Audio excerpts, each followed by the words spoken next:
Good morning, students. Today I am going to start my episode number 6 of chapter number 5, that is magnetism and materials. And today's the topic for the discussion is magnetic properties of materials. So first we will see that the materials, whatever materials we are having with us, how they are behaving and in terms of the magnetic properties. So now coming to the topic, the magnetic materials. So now you know the magnetic materials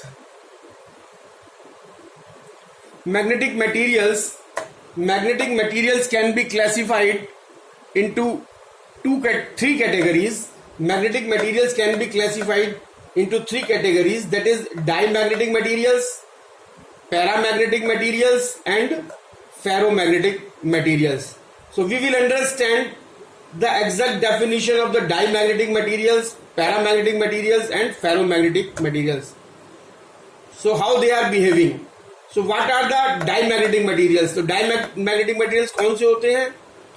Diamagnetic materials are those materials which develop feeble means weak, which develop feeble or weak magnetization in the opposite direction of magnetizing field. तो diamagnetic materials वो materials होते हैं जो magnetic field के influence में क्या करते हैं, ये वीक मैग्नेटाइजेशन प्रोड्यूस करते हैं और जो मैग्नेटाइजिंग फील्ड होता है और उसके अपोजिट डायरेक्शन में ये मैग्नेटाइजेशन प्रोड्यूस होता है. And in case of diamagnetic materials, magnets repel the diamagnetic material. Diamagnetic material को मैग्नेट्स जो है वो क्या करते हैं, रिपेल करते हैं. And these diamagnetic materials tend to move from stronger to weaker part of a magnetizing field. और जो मैग्नेटाइजिंग फील्ड के से मूव करते हैं किस डायरेक्शन में, from stronger to weaker part. And the example of the diamagnetic materials, diamagnetic materials कौन कौन से होते हैं, इनके एग्जांपल्स हैं copper, gold, zinc, lead, tin, silicon, bismuth, nitrogen at STP at standard temperature and pressure, and water, also NaCl. These are the examples of diamagnetic materials. Now coming to the paramagnetic materials. So what are the paramagnetic materials? Paramagnetic materials are those materials which develop feeble, weak magnetization. तो जिस तरीके से diamagnetic materials में week magnetisation होता है, उसी तरीके से पैरामैग्नेटिक मटेरियल्स में भी जो मैग्नेटाइजेशन होता है वो वीक होता है. लेकिन डाईमैग्नेटिक में in the opposite direction of the magnetic field होता है, मैग्नेटाइजिंग फील्ड. और जो पैरामैग्नेटिक मटेरियल्स में जो मैग्नेटाइजेशन होता है that is in the direction of magnetizing field. This is the difference. और डाईमैग्नेटिक मटेरियल्स में जो मैग्नेट जो है वो डाईमैग्नेटिक मटेरियल्स को रिपेल करता है और मैग्नेट जो है वो पैरामैग्नेटिक मटेरियल्स को अट्रैक्ट करता है. And diamagnetic materials tend to move from stronger to weaker part of a magnetic field, और paramagnetic materials tend to move from weaker to stronger part of a magnetic field. And paramagnetic materials are the example of paramagnetic materials are sodium, aluminium, platinum and chromium, manganese, CuCl2, copper chloride and oxygen at STP. And the third one is ferromagnetic materials, substance. Ferromagnetic materials or substance.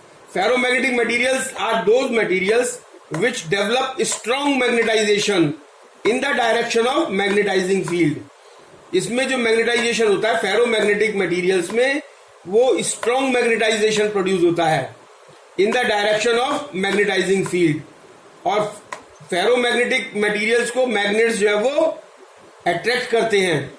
Magnets strongly attract the ferromagnetic materials and tend to move from weaker to stronger part of a magnetic field. And the examples of ferromagnetic materials are iron, nickel, cobalt, etc. Iron, nickel, cobalt, etc. And the other is alloy like alnico and gadolinium.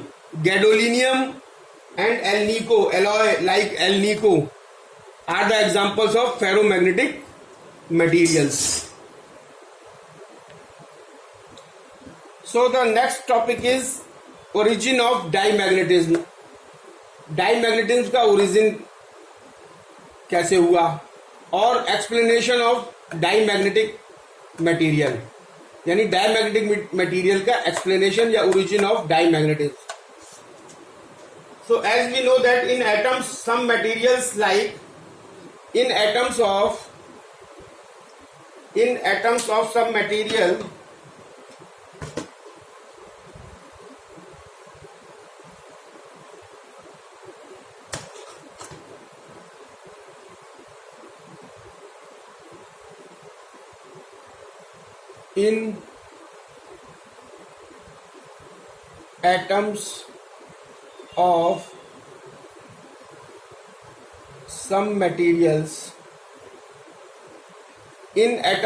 some material in atoms of some materials like copper, lead or bismuth, these are the diamagnetic materials. इसमें क्या होते हैं, जो electrons होते हैं, the electrons occur in pairs, electrons occur in pairs with one of them revolving, और जिसमें से इस पेयर का जो है वो one electron with one of them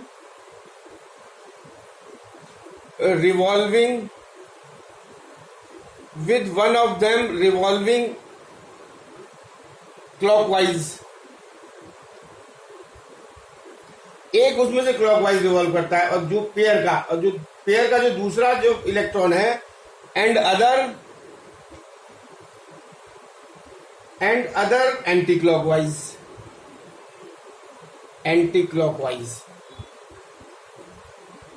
So what happens due to this rotation anti-clockwise, one electron of the pair is revolving clockwise and the other electron is revolving in the anti-clockwise direction, and this causes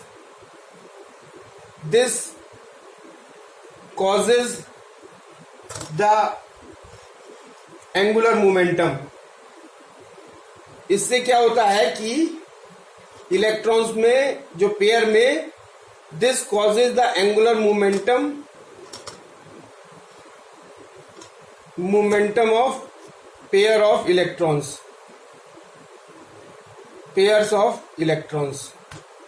this causes the angular momentum in the pairs of electron, and what happens, these orbitizing revolving electrons, these orbiting, ये जो electrons है orbit में रहते हैं तो इनको क्या कहेंगे, orbiting electrons. so these orbiting revolving electrons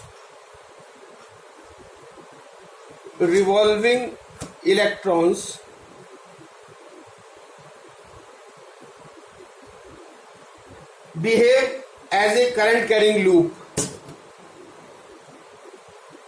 Behave as a current carrying loop. Behave as a current carrying loop and thus possess orbital magnetic moment. तो उससे क्या होगा, and thus possess orbital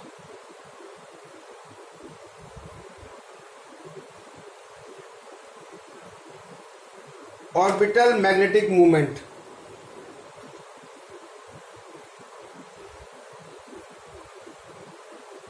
तो क्या होता है कि जो इलेक्ट्रॉन्स जो होते हैं, एक्चुअली क्या होता है कि मटेरियल जो है वो, matter is made up of atoms और molecules and atoms are having electron proton neutron.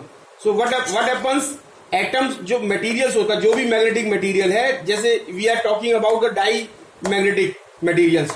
So whatever material we are having, every material is made up of atoms and molecules, and atoms are having electron, proton and neutron.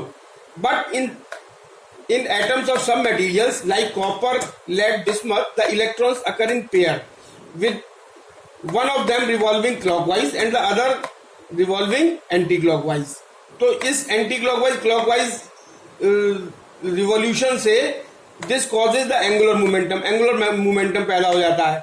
और ये जो angular momentum, the orbiting revolving electrons behave, और इस ये जो angular momentum जो produce होता है उसके कारण जो है वो ये जो ऑर्बिटिंग रिवॉल्विंग इलेक्ट्रॉन्स है behave as a current carrying loop and thus possesses orbital magnetic movement, और ये जो है वो ऑर्बिटिक मूवमेंट पजेज करते हैं। So in atoms of some materials like copper, lead, bismuth, the electrons occur in pairs with one of them revolving clockwise and other anti-clockwise. This causes the angular momentum of pairs of electrons. These orbiting revolving electrons behave as a current carrying loop and thus possess orbital magnetic moment. Important thing is that ये orbital magnetic movement तो अलग अलग electron ले लेते हैं, एक clockwise जाता है और एक एंटी क्लॉकवाइज, लेकिन diamagnetic materials are those in which the resultant magnetic movement is zero. इसका जो रिजल्टेंट मैग्नेटिक मूवमेंट है वो जीरो होता है क्योंकि दोनों अपोजिट डायरेक्शन में मूव करते हैं। और when such an atom is placed in A magnetic field, और इस तरीके का एटम को जब हम मैग्नेटिक फील्ड में प्लेस करते हैं, then the speed of revolution of one electron increases, तो एक इलेक्ट्रॉन की स्पीड बढ़ जाती है and that of other decreases, और दूसरे की जो है वो कम हो जाती है। सो द मैग्नेटिक मूवमेंट, तो मैग्नेटिक मूवमेंट भी जो है वो जब स्पीड बढ़ जाएगी तो magnetic movement of former electron increases and that of latter electron decreases, but points in opposite direction and net magnetic movement is zero. लेकिन ये दोनों अलग अलग डायरेक्शन में होते हैं, इसलिए नेट जो रिजल्टेंट मैग्नेटिक मूवमेंट है डाई मैग्नेटिक मटेरियल्स में वो जीरो होता है।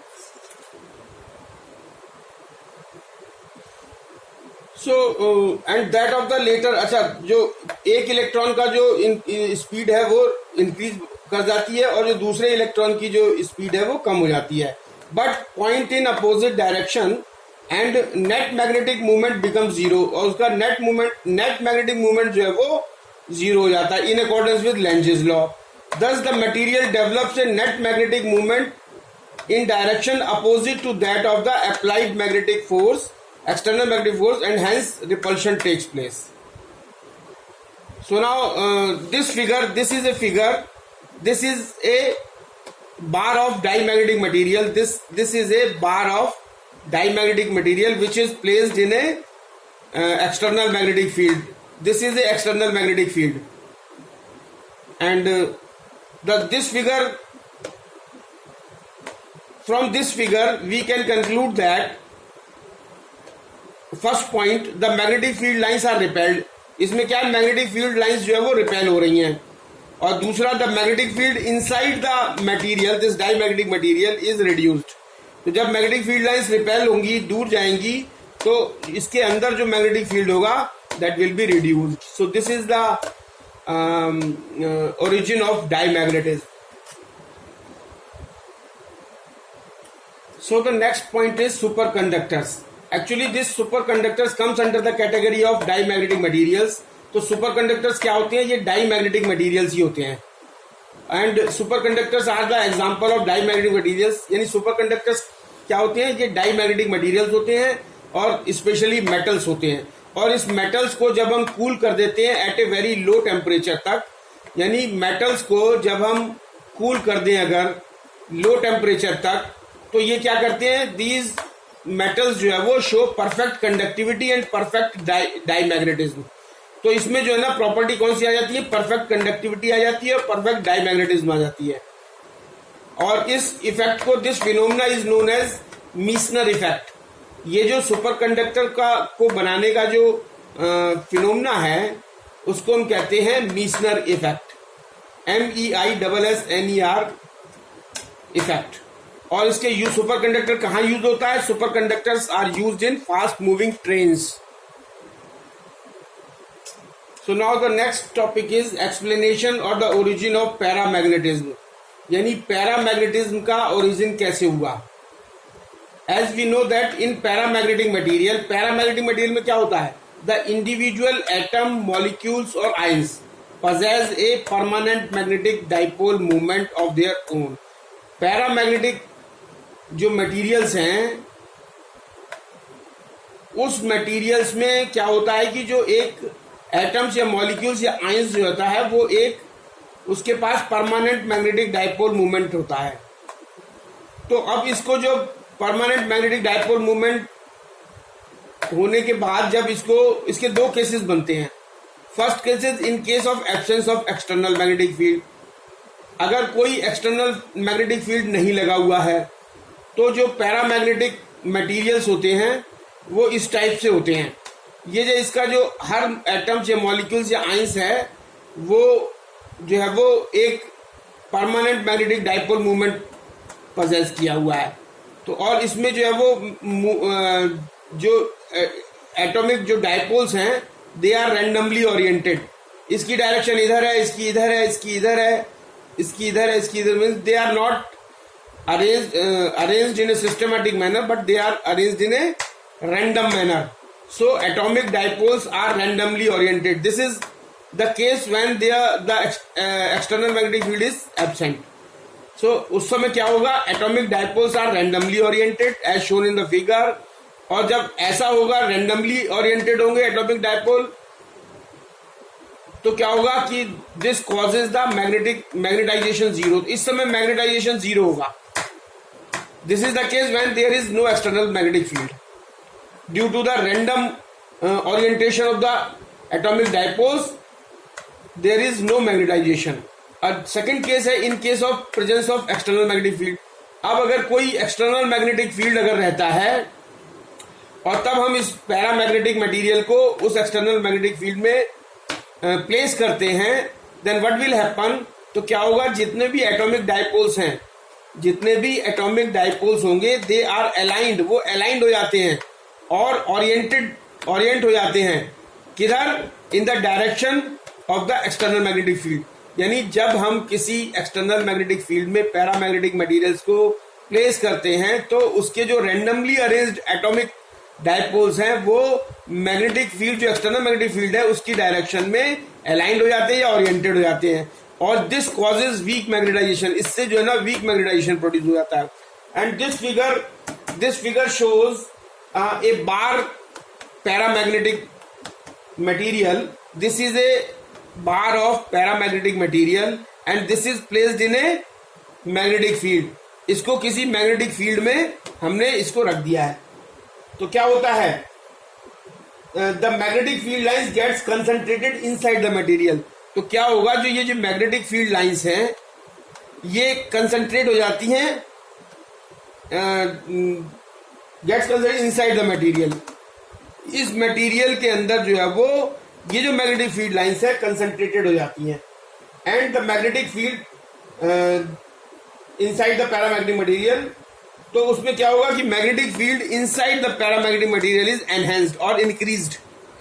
तो जब ये magnetic field lines paramagnetic materials के अंदर जब कंसंट्रेट हो जाएंगी तो क्या करेगा, मैग्नेटिक फील्ड लाइंस जब कंसंट्रेट हो जाएंगी तो क्या होगा, inside the material, inside the paramagnetic material magnetic field will be enhanced और magnetic field will be increased. So for paramagnetic material M is equal to C B0/C। तो एक paramagnetic material के लिए एक फॉर्मूला है, this M is equal to C and B0/T। So ये temperature पर depend करता है T is the absolute temperature, B naught is the external magnetic field, and C is the Curie's constant. This is known as Curie's constant, and M is the magnetization. So M is equal to C into B naught upon T.